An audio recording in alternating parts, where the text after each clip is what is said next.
Le textile n'est pas très bien. Il n'est pas très bien parce qu'il est un peu mis à mal par le marché extérieur. Nous avons vu un peu les consommations qui ont diminué avec tout ce qui se passe sur l'économie. Donc le textile n'est pas devenu justement la consommation première. Donc il y a d'autres préoccupations, il y a d'autres priorités. Ce qui fait que ça a mis à mal un peu notre marché du textile.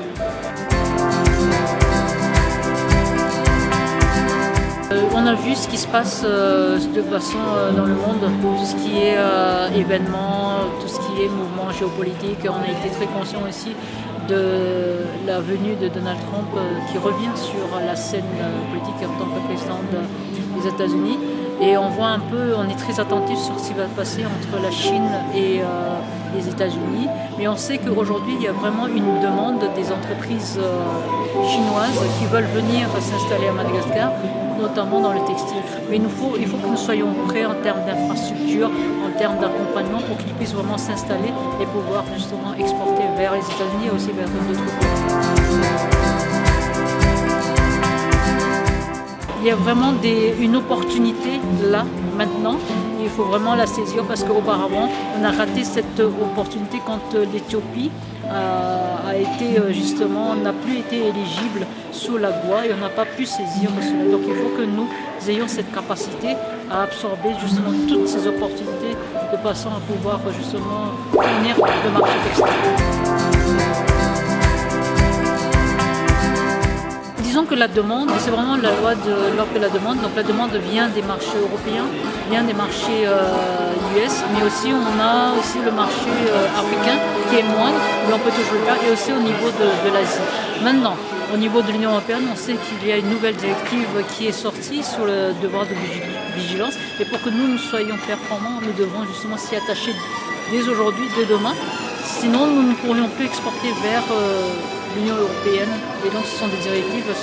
Cette devoir de vigilance, c'est quelque chose qui n'est pas nouveau, mais on devrait s'y mettre. Donc il n'y a plus d'échéance, c'est maintenant. Cette année, nous avons travaillé énormément depuis le mois de février. Nous avons négocié avec le ministère de l'économie et des finances. Nous avons avancé. Il y a eu des mécanismes qui ont été mis en place. Ça ne va pas évidemment aussi vite qu'on aurait souhaité. Nous, on aimerait évidemment avoir 100% des arriérés qui auraient été remboursés et aussi revenir à un ancien système où au bout de 60 jours, on avait notre remboursement. Ça, c'est vraiment l'idéal. Nous avançons et on continue. On continue de négocier avec eux, de discuter, et c'est ça vraiment le dialogue, de trouver vraiment des systèmes, des mécanismes, de façon à ce que ça allège vraiment notre trésorerie, parce que les remboursements de TVA, c'est vraiment de la trésorerie. Nous avons encore environ 120 milliards d'arrière. Et plus nous avançons, ce montant... ça date de quand ça fait... Alors, en février, quand on a commencé, depuis 2023, on n'a eu aucun remboursement, c'est clair. Donc en février, on a commencé pour avoir les remboursements, pour parler des arriérés de TVA qui datent de 2022. Et on a encore de 2019, 2020, 2021. Donc si vous dites ça date de combien d'années, vous avez toute cette image-là. Nous sommes très confiants sur ce qui a été fait aujourd'hui. Ça a été toujours, je pense, le discours que nous avons tenu dans les différentes discussions, dans les différentes plateformes que nous avons avec le secteur public. Et nous sommes vraiment très aussi préoccupés par ces points. Aujourd'hui, donc, ça a été transcrit dans un document, mais il ne s'agit pas simplement de transcrire dans un document. Maintenant, il faut vraiment le mettre en œuvre. Et on est vraiment, je dirais... on attend beaucoup de la mise en œuvre pour que ça soit vraiment, on passe de ce qui est écrit à la réalité. Et on voit, nous, on va mettre de notre sien en tant que secteur privé et on espère aussi que du côté du secteur public, on va changer le paradigme et on va pouvoir vraiment avoir vraiment ce réel dialogue public-privé.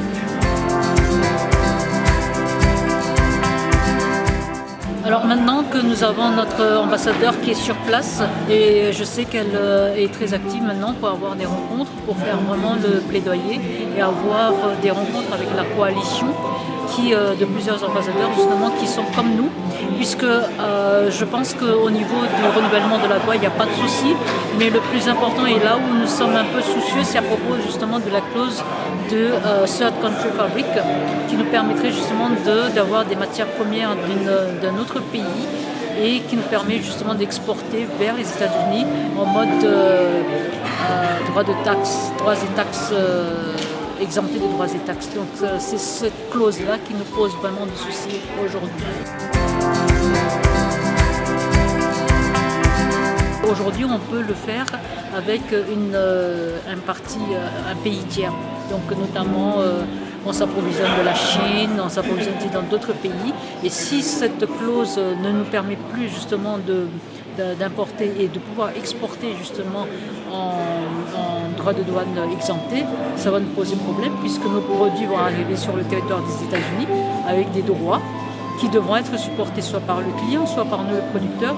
Et là, ça pourrait poser problème. Peut-être que le client il va dire, eh bien, si ça va coûter plus cher en venant de Madagascar, nous irons voir dans un autre pays.